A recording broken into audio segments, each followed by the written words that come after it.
There we are, right. And we will have a question and answer session at the end. Now, if any questions occur to you as we go along, could you type them into the question and answer Q&A box at the bottom of the screen? I think it should be at the bottom of the screen anyway, unless your screen's different from mine. If you type in the question, we will endeavour to get through all the answers by the end of the session.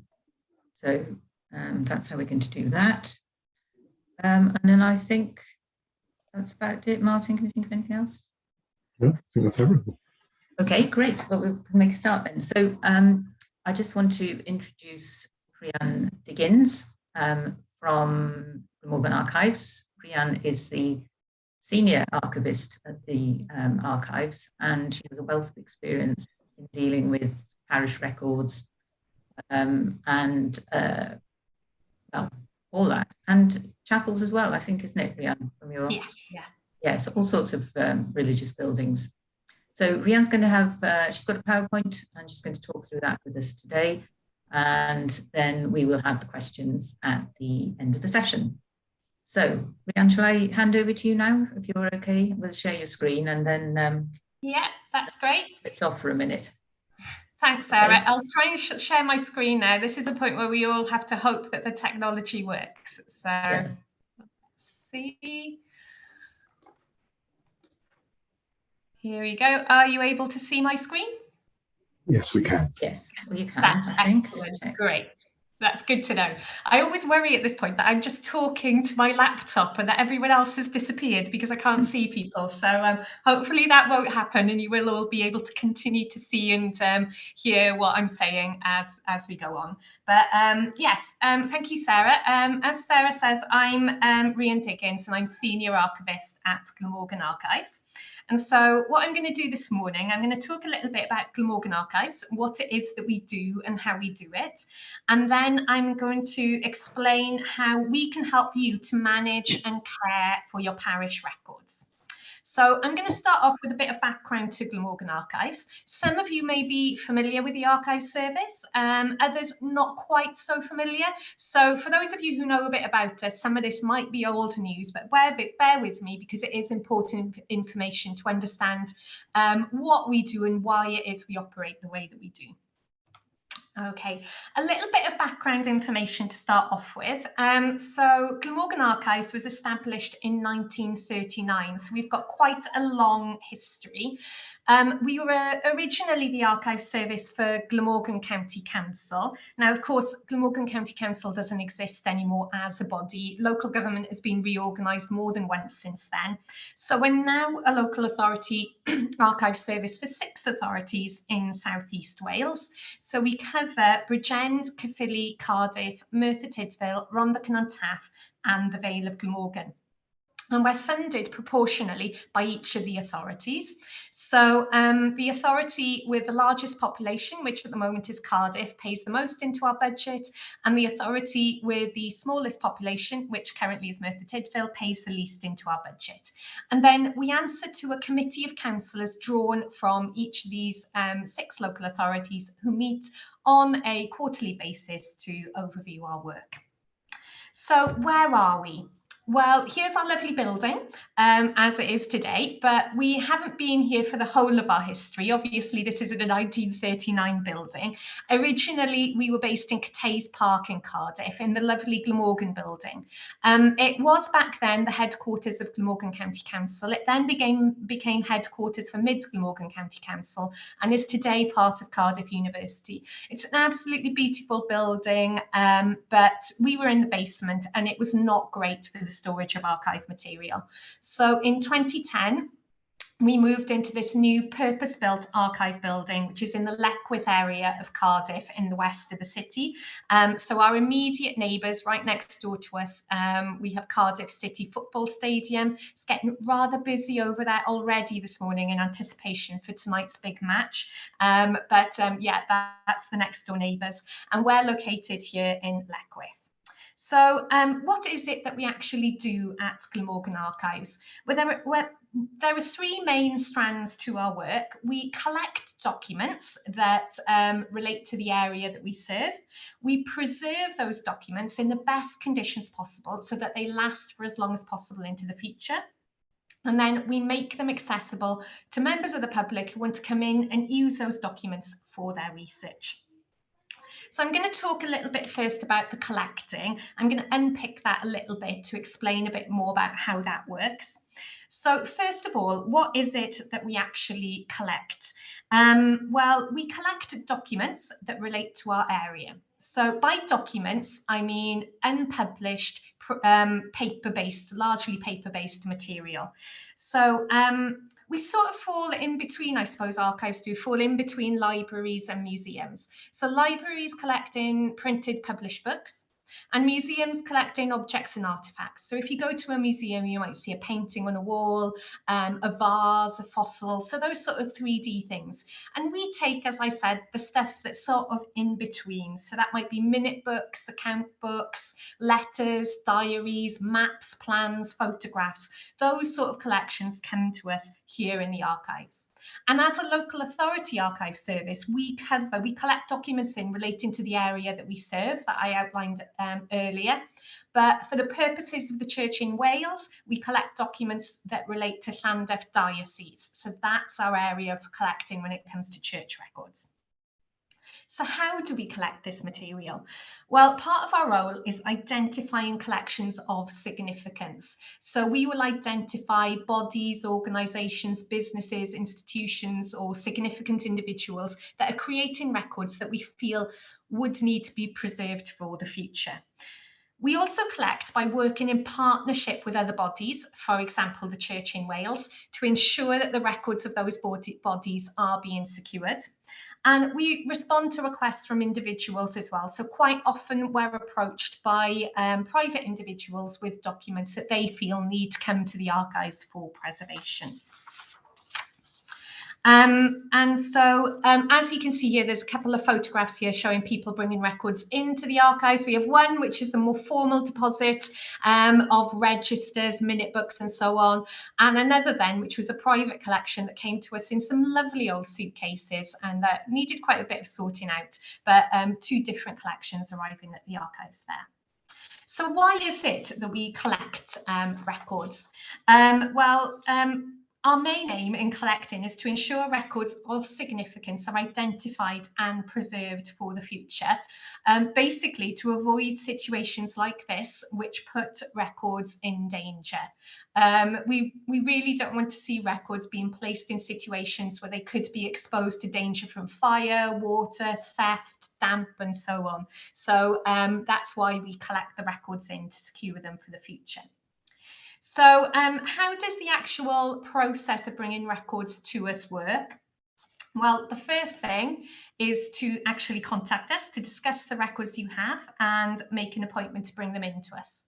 Once records arrive with us, they're checked by our conservation team just to make sure that they're not infested in any sort of way. If they are infested, they're sent to isolation, so they're put in our isolation room until we can deal with them.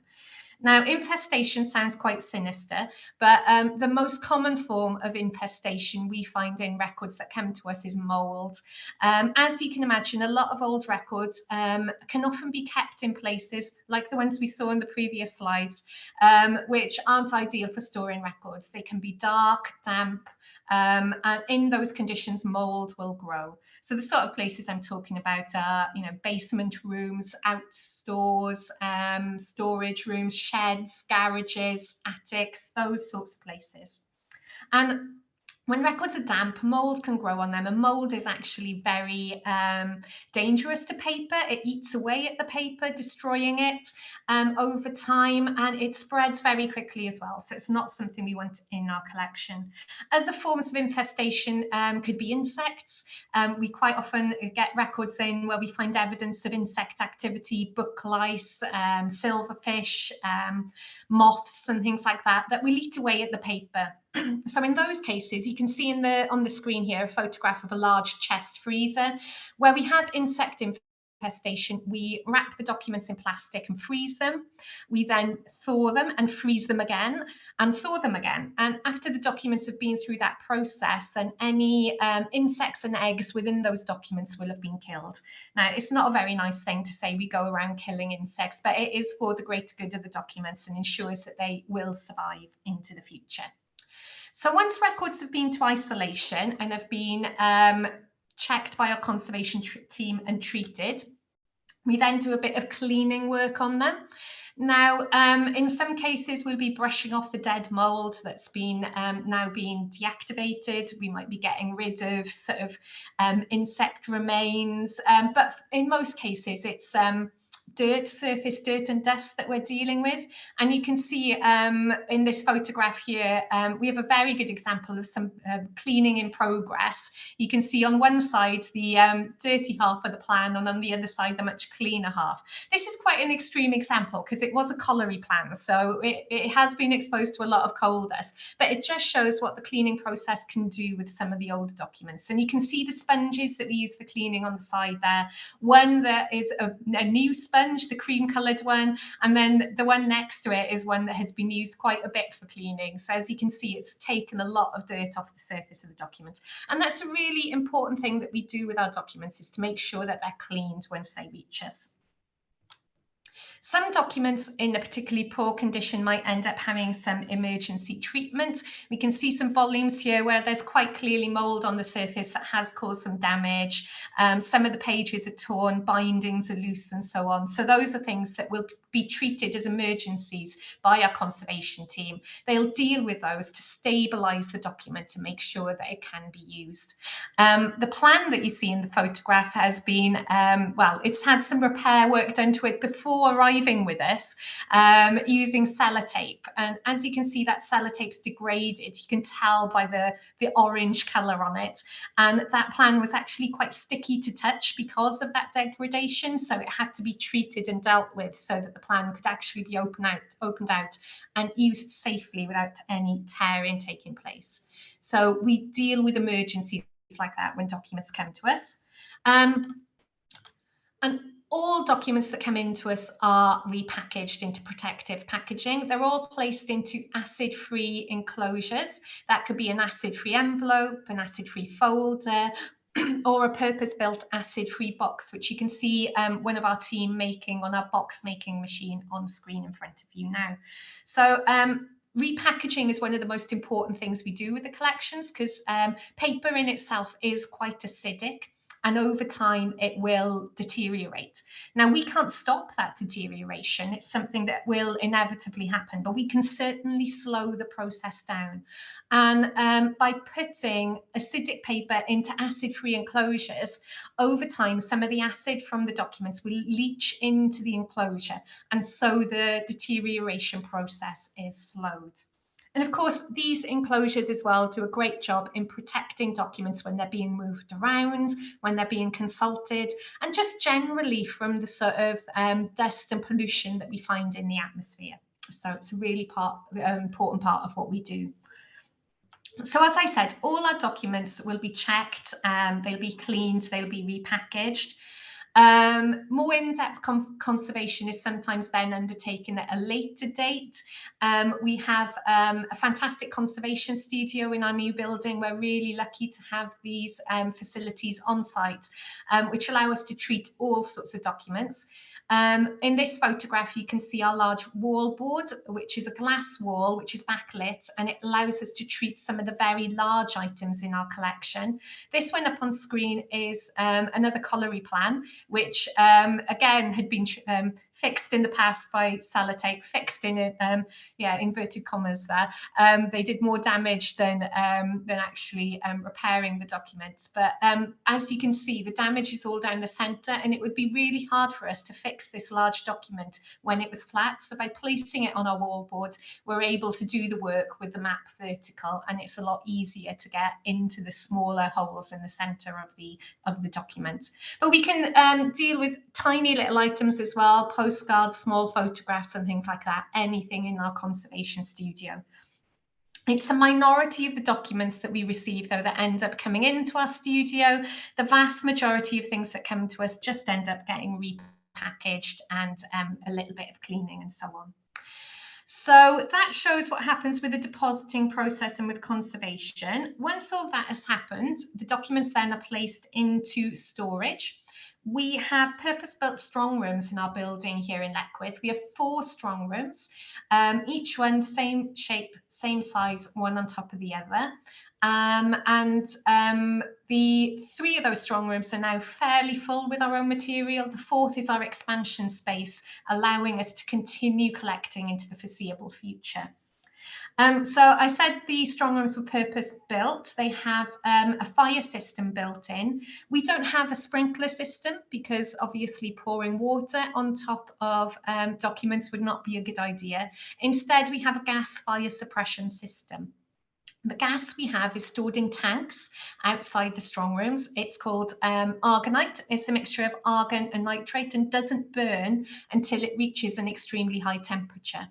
So when our smoke detectors are activated, that gas is pumped at high speed and high pressure into our strong rooms. There are vents in the wall, and the pressure with which this gas is pumped in forces all the oxygen out through those vents. And because there's no longer any oxygen in the rooms, the fire can no longer burn and is put out, and all the documents are perfectly safe. Now, it of course wouldn't be great if there were people working in there at the time. I think it takes about 10 seconds to flood the strong rooms with this gas.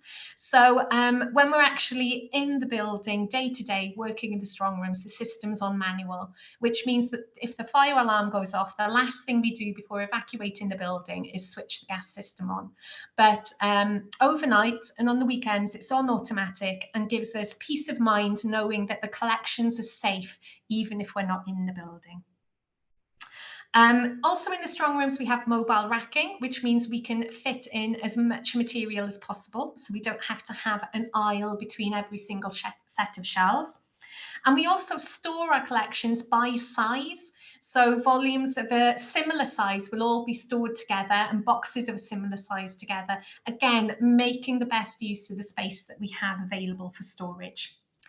Our strong rooms also have a building management system in place. There are sensors all around them which record the temperature and humidity.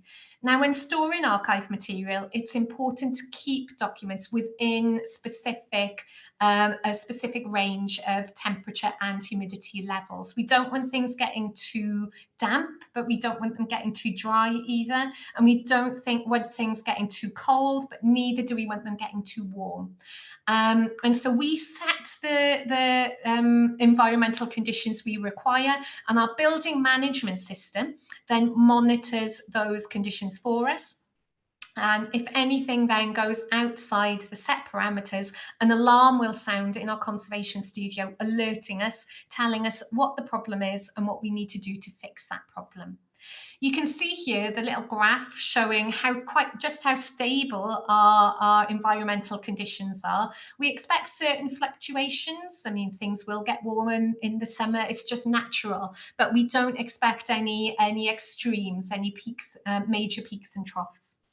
We also have in the photo here a little tiny tag, as we call it, and we use those to monitor the conditions in our public areas. So in the areas where people are consulting documents, just to make sure that the conditions in there are suitable for the use of documents as well.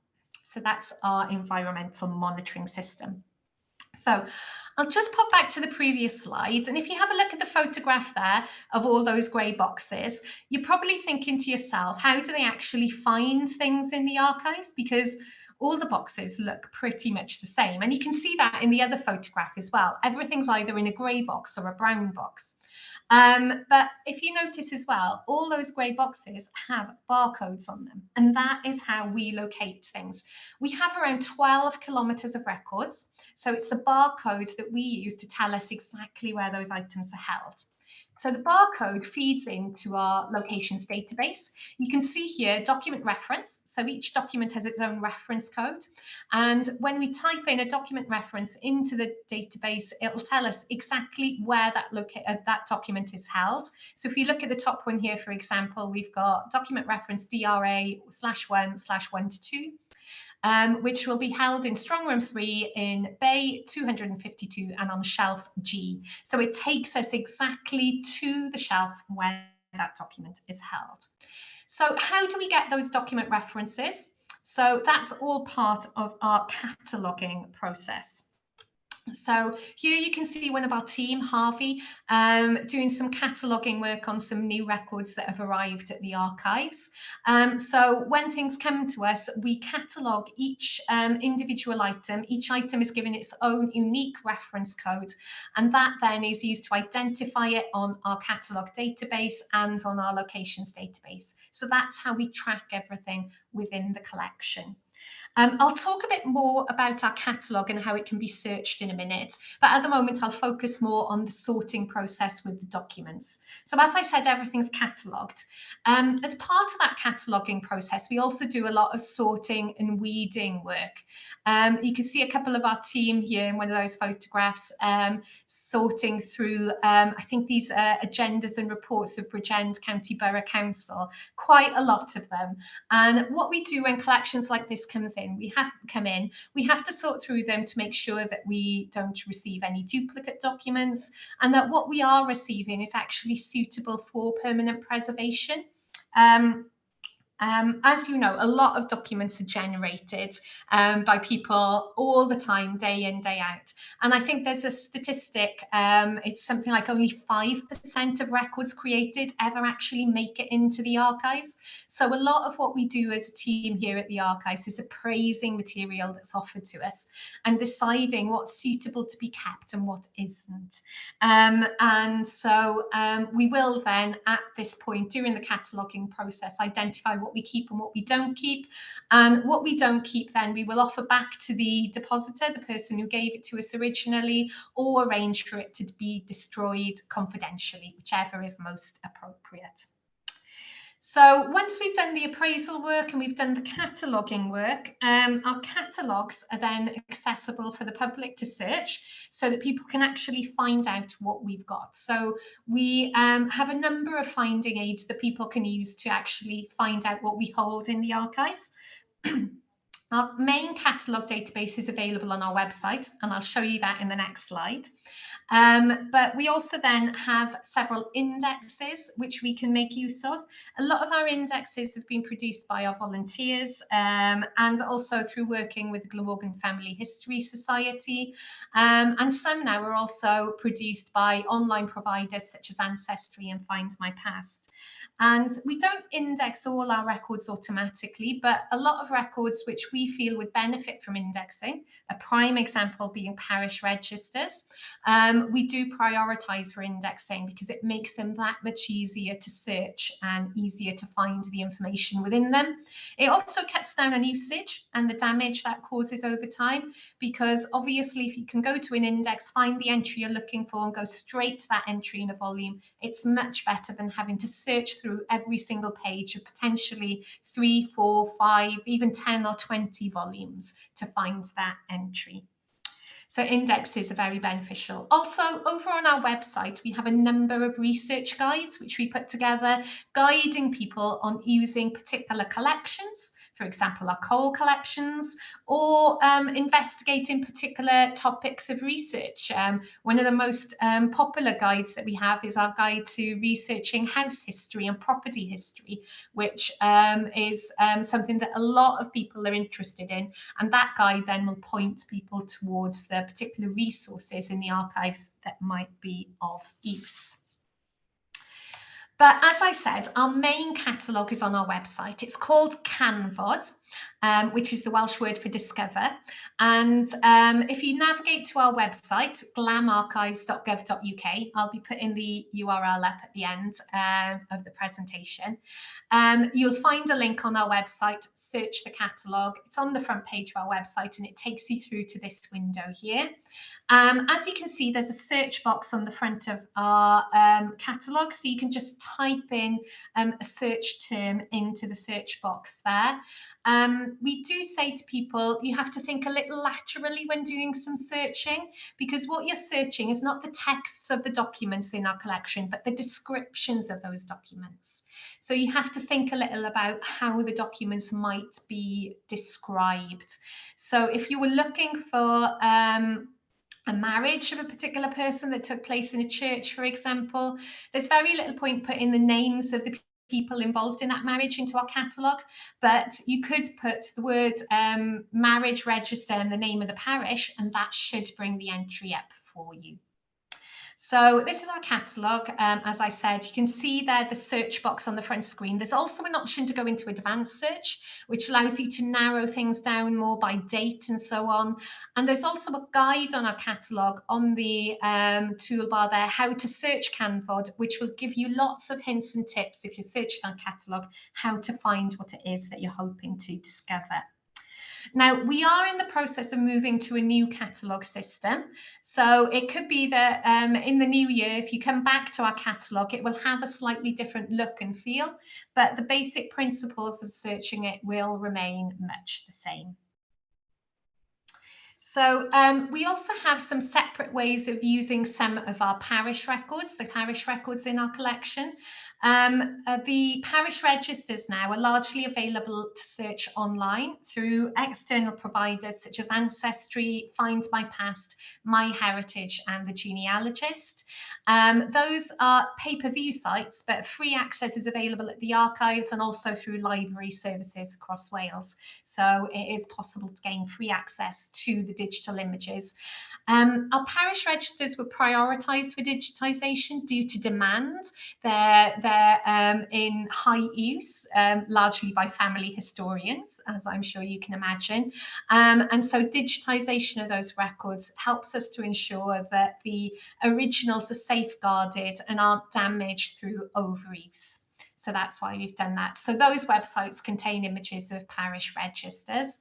It's also possible as well to search the tithe maps produced by parishes online. That's a resource accessible through the National Library of Wales's website. I really do recommend it if you're interested in looking at the tithe maps and discovering a bit more about the history of your parish. You can not only navigate the tithe maps, but also overlay them with more modern ordnance survey maps so that you can compare the parish as it was when the tithe map was produced around 1840 with more modern mapping of the area. So some really good online resources there. So I've talked a bit about our catalogue, searching our catalogue, finding out what we've got. So if you find something on our catalogue and you want to come and see it, it's possible to visit our search room to actually look at the documents in our collection. Now, it used to be that you could just call into our search room, but yeah, the COVID-19 pandemic, COVID had to come up at some point. It's had an impact on all our lives hugely. But here at the archives, it's meant that we've had to change our services slightly. And so we've had to reduce capacity in our search room, so we have fewer seats available. And as a result, we've introduced a booking system. So you do now, if you want to come in, need to contact us in advance and just book a seat. You can also as well order the documents you want to see in advance, which makes things a lot more efficient when you come into us. But yes, you do need to book a seat. Just head over to our website and you can find our contact details and we can book you in if you want to come in. But any member of the public can book to visit our search room and have a look at the documents that are within our collection. The vast majority of our records are on open access. There are a couple of reasons why things may not be accessible. The first one being conservation. If we find when we open a box that a document has been sitting there for 50 years and could have done with a little conservation treatment when it came in, it may be that it's not possible to see it straight away. It may be that our conservation team need to take a look, stabilise the document, and within a few weeks, it'll be accessible. The other reason why things might not be accessible is if the documents contain personal sensitive information on individuals, which is less than 100 years old. And at that point, data protection legislation comes into play, and we do have to restrict access to the documents just to comply with the legislation and ensure that people's privacy is maintained. So that's access in our search room. We also then offer a remote inquiry service, so people can contact us by email and ask us questions about our records and our collection, and we will answer them. We answer basic questions free of charge, but if we do have to go and look anything up and do any sort of research, then we do have to make a charge for that.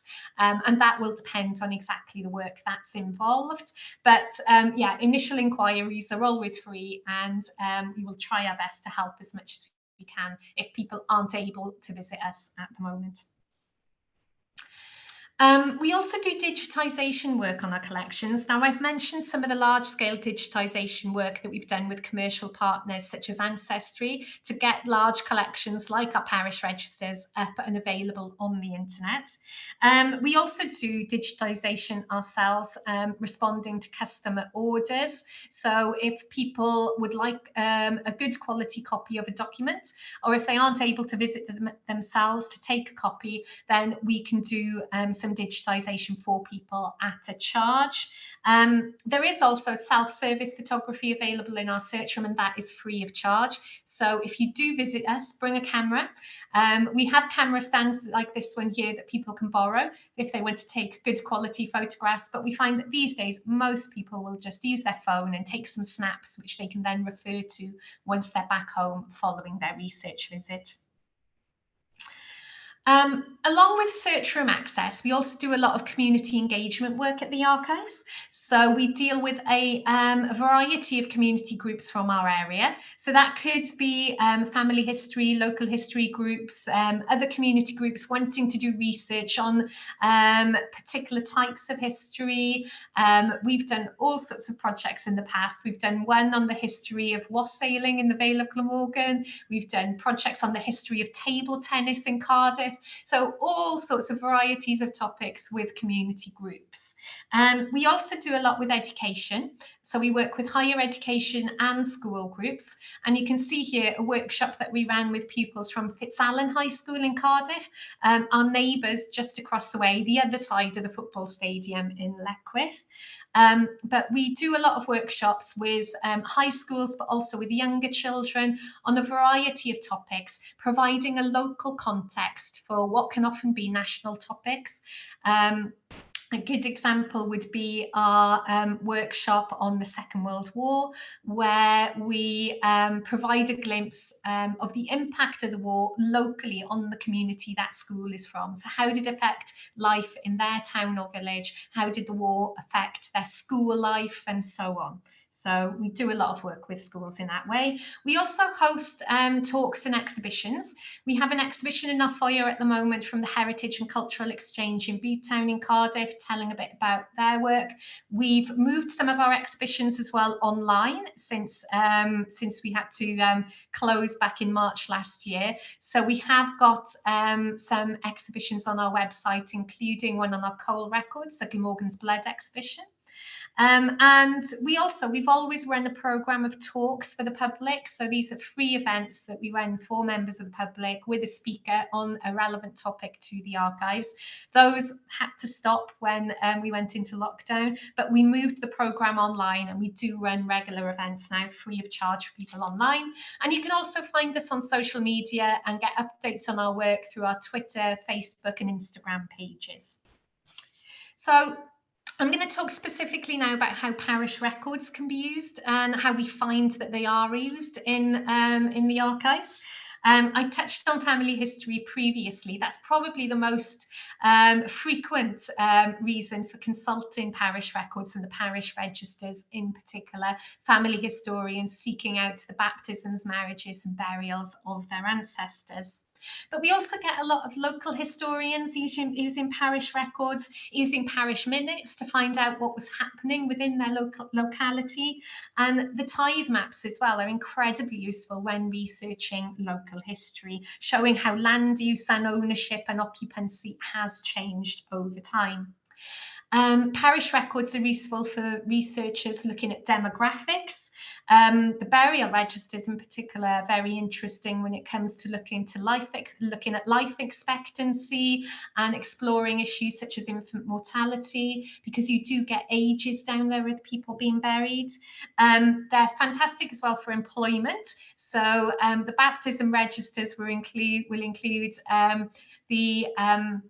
as I'm sure you know, the occupation of the father of the child being baptised. And so you can trace occupations within particular parishes. And they're great as well when looking at ethnicity. We believe that we hold within the parish records for St John's Church in Cardiff the earliest recorded reference to a black person in Wales from the 1650s. Now, obviously, there were black people in Wales before that date, but we believe this is the earliest recorded reference with a baptism within the parish records of St John's, Cardiff. Parish records are used for evidential reasons as well. It could be that people are looking at rights of way and then refer back to parish records, maps and so on to track back the history of rights of way. Land ownership as well, they're excellent, especially again the tithe maps for charting that. And as I mentioned, learning and engagement, something we do a lot of at the archives. In the photograph here, you can see a picture that was taken at the churchyard of St Mary's Church in Cairo, which is up on the hill on the site of the Iron Age hill fort. And we worked with Cardiff University and with pupils from Glendaru High School, as it was then, to explore a little of the history of the church. We ran a project called Churchyard Detectives, where the children went around and looked at the inscriptions on the monuments in the churchyard and then came to the archives and used parish records and other sources then to build up a picture of the people who are living in their community in the past. So parish records have a wide range of uses here at the archives. So I'm going to speak now a little bit about how we can actually help you as officers within parishes. So we're a place of deposit, so we can accept and safeguard your records, taking care of them on your behalf. As a place for research, we can also deal with inquiries on your behalf.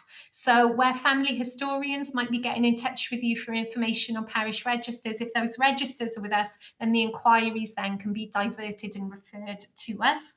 And of course, as a place for research, you can also come to us to undertake research yourself on the history of your parish. We can also provide support and advice on the creation and deposit of records, especially digital records, which I am going to touch on in a moment. And we're also a place for partnership as well. We're always happy to work as partnership in any projects that you might have in the parish. We're also always willing to work with you if you're applying for funding to fund projects and partnership work and so on. So do talk to us about that sort of venture that might be in the pipeline. So I'm going to look now at our terms of deposit and our authority to collect. Now, we have a collections policy at Glamorgan Archives, and within that collections policy, it states that Glamorgan Archives is recognised by the representative body of the Church in Wales as a repository for parochial records of the Diocese of Llandaff, in accordance with an agreement between the representative body and the Welsh County Record Offices. So that's the authority that we have to collect parish records. It's there in our collections policy. We also have terms of deposit, which is an agreement which is signed by the depositor when records come to us. Now, there are a number of ways that people can give records to the archives. Items can come to us and be outright gifts or purchases, and in those cases, ownership of the documents passes to Glamorgan Archives, so we then own the documents. We also accept records by transfer from our constituent authorities, so those 6 local authorities I mentioned right at the beginning. But the third way we can take items, and this is the one that will be relevant for you, is on deposit for an indefinite period. So basically long-term loan. So ownership of the deposited records remains with the depositor, but we take care of those records in the same way as we would any other item within our collection. So how do you know what it is that we will take at the archives from all the records that you're creating within the parish? Oh, sorry, I've skipped ahead now. Ignore that bit. I'll come to that in a minute. So back to the terms of the deposit. It states as well, our undertaking as Glamorgan Archives, what we will do when we take records on deposit. So the collection, we will agree to store that collection, arrange and list the collection, so basically catalogue it, make it available for researchers under staff supervision in our search room, supply copies to people when requested in line with copyright law, comply with data protection legislation where that impacts on the records. And also where we decide as part of appraisal not to take records, return those items to the depositor as appropriate. So that's our undertaking as part of the terms of deposit. So the depositor also signs to agree with the terms of deposit, and the depositor's undertaking is as follows. They agree to notify us of any change to contact details that might arise after the time of deposit. So in the case of a parish, it may be that the main contact for the parish will change over time as people move from roles and change roles. And we ask that you notify us of that so that we have the most up-to-date contact details. We also ask that if you want to temporarily withdraw any items within the collection, which you have a right to do, that you give us sufficient notice so that we can prepare the documents for withdrawal.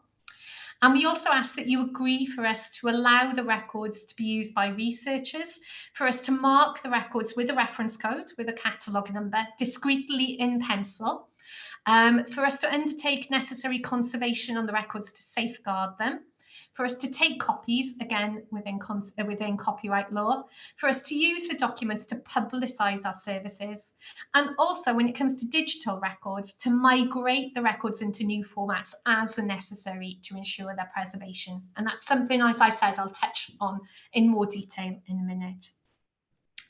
So now we move on to the point where we talk about what you should and shouldn't keep and how you identify that. And what I'm going to refer you to is the Keep or Bin document, which was produced by the Church in Wales and is available on the Church in Wales website. It's basically a guide for parishes on managing your records. Many of you may have seen it already. It was originally produced in 2013 and was updated in 2017, and there is a new version in the pipeline now as well. But basically what it includes, it covers parochial and area deanery records and provides some conservation advice, advice on what to do with records in redundant churches, but also as well, very usefully I feel, lists different records types, how long those records need to be retained for within the parish, and the final decision then on what happens with them. So do you then destroy them or do you offer them to us here in the archives? So that is, I think, a really useful part of this guide. It provides some advice on digital records, but that definitely does need updating in the new version, and also provides very useful contact details for diocesan advisors and also for local record offices and archive services such as ourselves. So, and as I said, that can be found on the Church in Wales website. The URL will come up at the end of the presentation. So a few times now I've mentioned digital records and saying, I'll come back to that, I'll come back to that. So that's the point now we've reached where I'm going to talk a little bit about digital records. Now, digital records are increasingly being offered to us at the archive service. We're 30 years into the internet now, and computers have been around for so much longer. And so many people in society now don't actually remember a time before computers existed and were used on a daily basis. So they really are a part of our everyday lives. So you will find, I'm sure, that more and more the records that you're creating aren't on paper, they are on the screen in front of you, be that a laptop screen, a PC monitor, or on a tablet or phone. Now, there are a lot of similarities between managing digital records and managing paper records, but there are some significant differences as well. And I'm just going to run through a few of those with you now. With preserving digital records, it's important to consider preservation, the long-term future preservation of the records from the point of creation onwards. Now, in the past, it was quite easy to take a paper record. It might be a minute book, for instance, and you might have reached the final page and thought, right, I'm going to start a new minute book. Put that minute book in a drawer or a safe and locked it away for safekeeping and left it there for 20 years. You could come back to that minute book in 20 years' time, and chances are it would be perfectly fine, perfectly legible. You'd be able to access it and read it. But with digital records, that's not necessarily the case. If you'd saved something 20 years ago and put it on in a drawer, chances are you'd have been saving it 20 years ago onto a floppy disk. And if you open that drawer today, you'd be met with a floppy disk and probably a computer in front of you without a floppy disk drive. You then have the whole issue of trying to find either a computer with the floppy disk drive or an external floppy drive. And then with the issue of once you're able to access the disk, could you actually read the information that was saved on it? So that's within a 20-year period, information that's created could have become completely inaccessible. So it's really important to consider preservation at the point of creation. And that's where migration comes in as well. So as we know, computers and other devices are always running updates. Our versions of Word and Excel and so on update on a regular basis. And it may be that documents that we created in the past haven't been transferred into these updated versions. That's what migration means, moving things from old versions into the newer version so that they can be accessed. And so it's something that does need to be borne in mind with digital records. Succession planning is important as well. Now, you need to think about what happens when you step down from a role and someone else succeeds you. Now, this is important for paper records as well. Obviously, you need to make sure with paper records that you're handing over anything that you may have stored in your own home so that they're passed on to your successor. But with digital records, it is even more important because it's quite easy for records to just completely disappear, being stored on someone's personal laptop or tablet or device. So it is important to think of digital records when succession planning. Transfer of digital records to the archives will also be slightly different. We can discuss this with you. It could be that transfer is done by USB, by email, by online transfer service. There are so many of them these days, like WeTransfer and so on. So that's something we'll discuss with you, but depositing digital records will be slightly different. And encryption is something to bear in mind as well. Encryption put in place to keep records safe so that documents are password protected. And that's something that's really important to do when you're dealing with potentially sensitive records. But it's important as well to remember when depositing those records to hand over the encryption details as well. So any passwords and so on come to the archives with the actual records when they're deposited. So that's just a quick overview of digital records. As I said, hopefully this will all be in the new version of Keep or Bin. And we are always here at the archives to discuss this with you and discuss any concerns that you might have.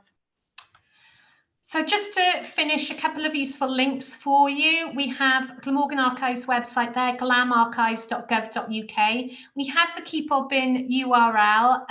It's quite a long one, but I'm sure it'll be able to be sent out to you after the webinar, should any of you want to receive a direct link. And here are my contact details. I'm Rhian Diggins, Senior Archivist and at Glamorgan Archives. And the email address for the archives is glamro@cardiff.gov.uk. And our phone number is there as well. So if you do have any questions, obviously there'll be a Q&A session now. But if there's anything that occurs to you later, or you want to have a more detailed conversation with us, just drop us an email or pick up the phone and we will be more than happy to help.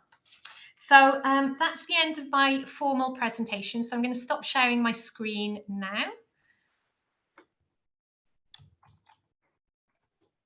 So hopefully that's stopped sharing. If any of you do have any questions, I'll be more than happy to answer. I don't know, Sarah, if you want to. Yes. Yes, thank you. Thank you so much, Rhian, for that. It's very useful to have that run through, and there's a lot to think about there. And I think especially with the electronic records, which, let's be honest about it, it's going to take an awful lot of, forethought about how you save and manage the electronic records. I think the same for us, actually, Martin, isn't it? Definitely, yes. I was going to ask, Rhian, how much of an issue is electronic preservation for you? You mentioned that things are stored in different formats, and I remember floppy disks, and I think I'd be hard pressed even to find something on eBay now to transfer those documents. So how much of an issue is that?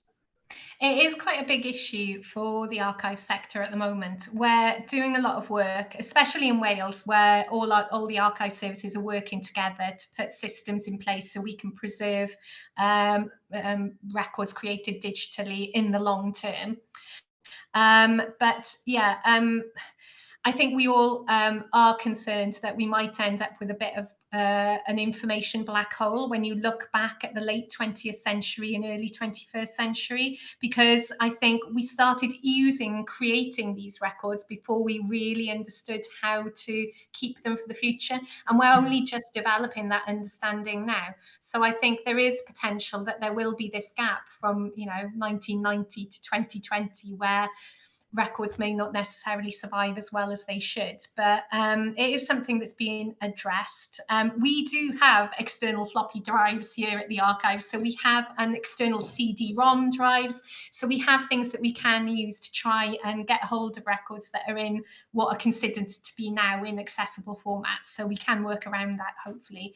But yeah, an important part of what we're doing at the moment is talking to depositors like yourselves to try and raise that awareness and make people realise that it's something, as I said, you can't just put them in a box and put them in the attic for 30 years. It's something that needs to be addressed at the point of creation.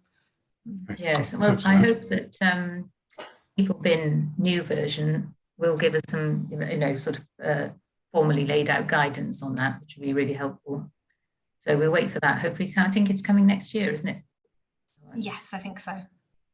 Okay, well, we've got a few questions, so should we run through those? Ed says, will the parish receive a facsimile copy if they deposit registers?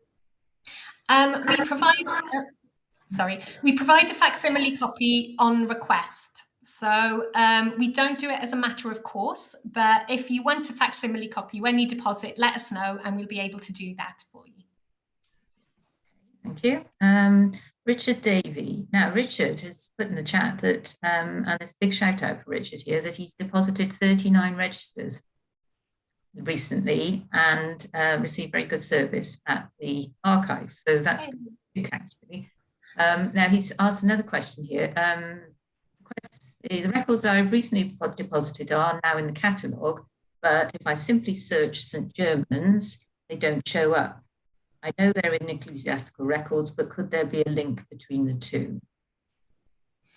Yeah, there are some issues with some of the search functionality on our catalogue. And I don't know if you remember, but I did say that we're switching over to a new system at the moment.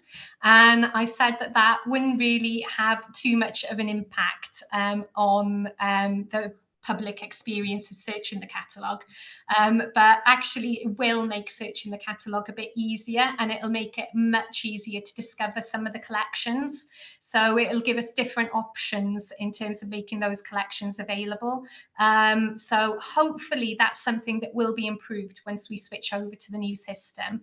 It's a process that's ongoing at the moment. We've got a lot of data that we need to migrate into the new system, but as I said, hopefully in the new year, it should all be done by March. So hopefully you'll see a difference then, and it'll be a lot easier to discover these things. But yeah, I take the points on board, and we are aware that there are sometimes issues with finding things in the catalogue. Yes, but if you have problems, email us and we'll try our best to help. Yeah. And thank you as well for bringing the records in. That's always good. Well done, that's good. Okay. Another question now from Richard. Is it advisable to store digital records in a secure cloud?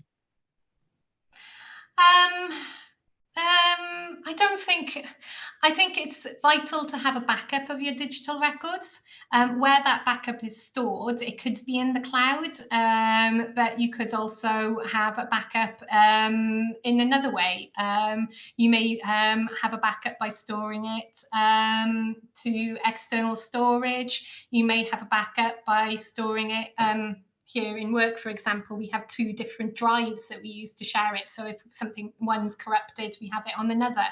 So I don't think it's vital to necessarily use cloud storage, but it's definitely vital to have a backup system where you're backing things up. And I suspect probably a good idea to have more than one person with access to it. Yes, always a good idea to have more than one person with access. And if there are passwords, as I mentioned, if anything's encrypted, that you do share those passwords with not everybody, but the people who actually need to know, so that if anything does happen, that access is maintained in that way. Yeah, okay. Comment from, well, it's a question actually from Peter Richards. Would it be better to store in Adobe PDF, which is more stable than Word?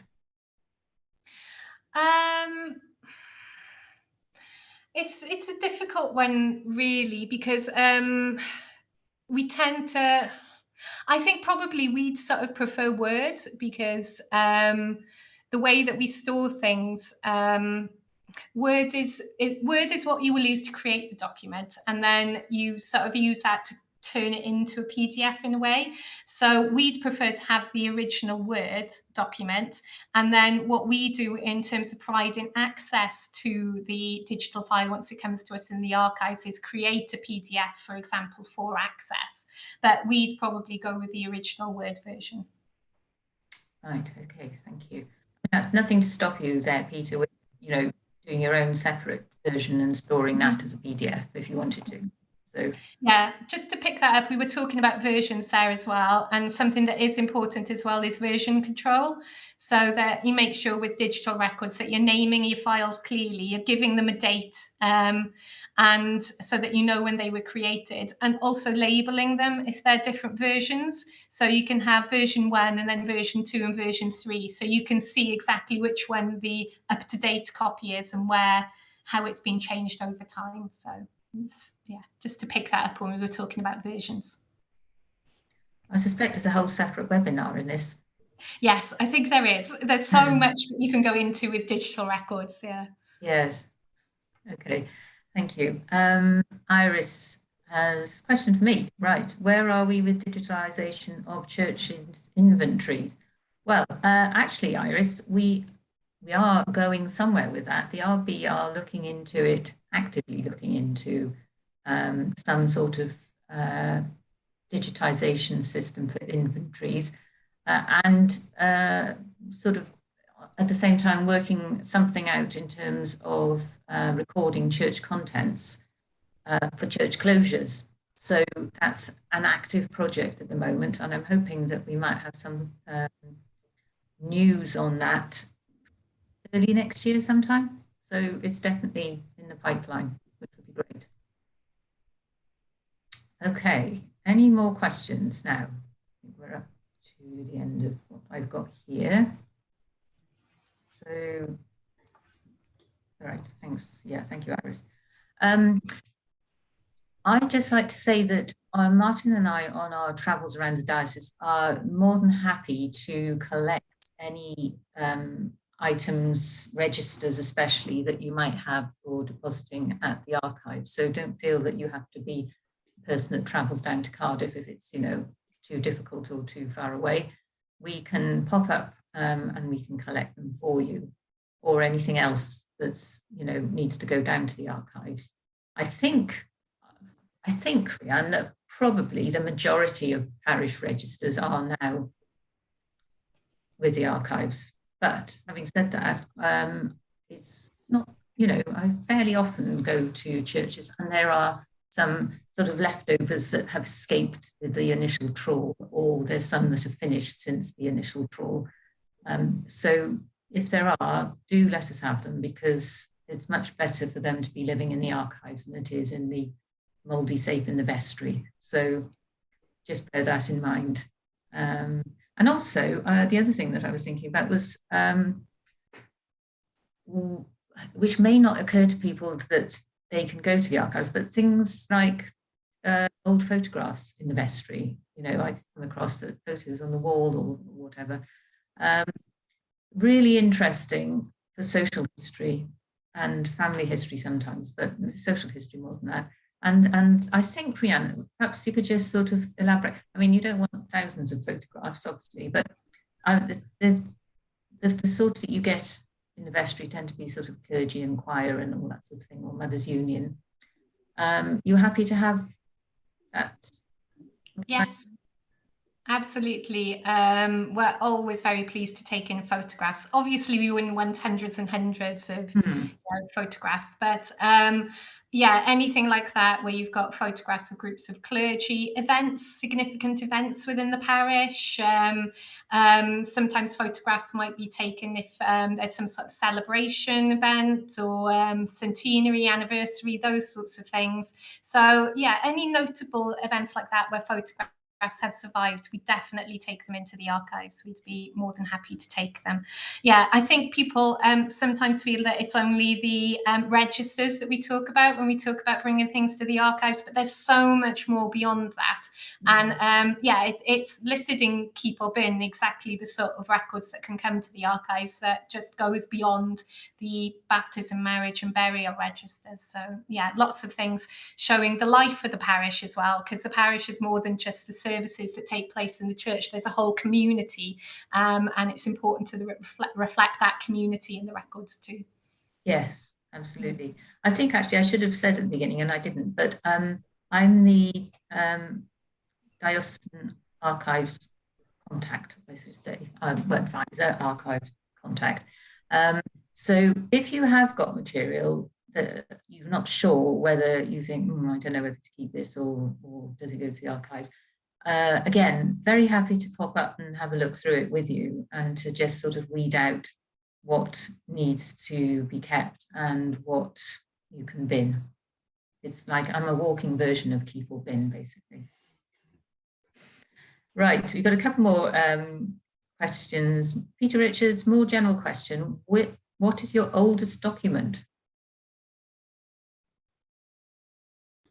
Our oldest document dates from around 1140.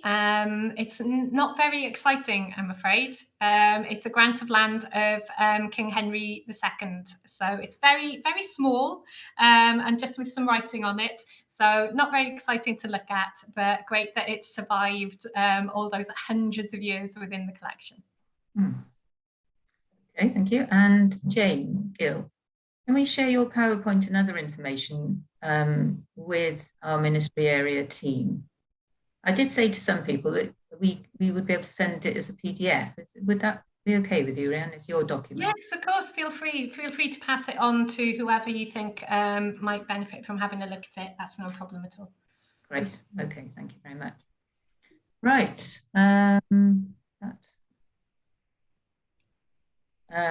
Anonymous attendee, could items that have been deposited be loaned out for exhibition? That's quite a common question. So if we're going to have a sort of open day or something, we can have the registers back. Yes, The only people who can withdraw items from the archives are the depositors of those items. So if we have a parish collection in, it's the parish can then withdraw them for a short period of time. So for example, as he said, a display for a particular celebration event or something like that. That's no problem at all. Lovely, thank you. Right.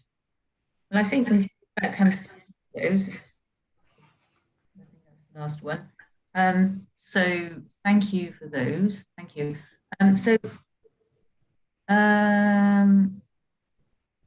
Chat here. Thank you for help. Don't forget, software companies constantly updating programs, and there comes a time when they stop supporting older programs. You need to keep the software up to date. Indeed. Indeed. I think, as Rian highlighted, the electronic records, although they're simpler in some ways, require an awful lot more management than paper ones. So yeah, I think that's something that we really need to get to grips with over the next year or two in terms of advice that we can give, wider advice for churches as to how you do this, because it's a lot to think about, let's be honest about it. But anyway, thank you for highlighting that, Richard. Just one last question. No, that's it. Lovely. Okay. Well, can I just take this opportunity, Rian, to thank you so much for your presentation today, for your wise advice, and for highlighting some of the issues that we need to think about. But it's really good for us to know that you're there with the staff at Glamorgan Archives, and that you know that you're under the phone or email, and that there's a safe house for all our records and registers, etc. So I think on behalf of everybody, thank you, Diolch yn fawr iawn to you for today. And thank you to everybody who's attended. I'm very grateful for you coming and for listening. So as I said, the three of us here are all available and very willing to come and help you sift through things, and or just available for general advice. So I think on that note, we'll say thank you. Thank you very much. Diolch yn fawr iawn, pawb. And we'll see you again for a presentation on our next topic, which might be electronic records. Anyway, thank you and goodbye for now. Okay. Thanks everyone. Bye.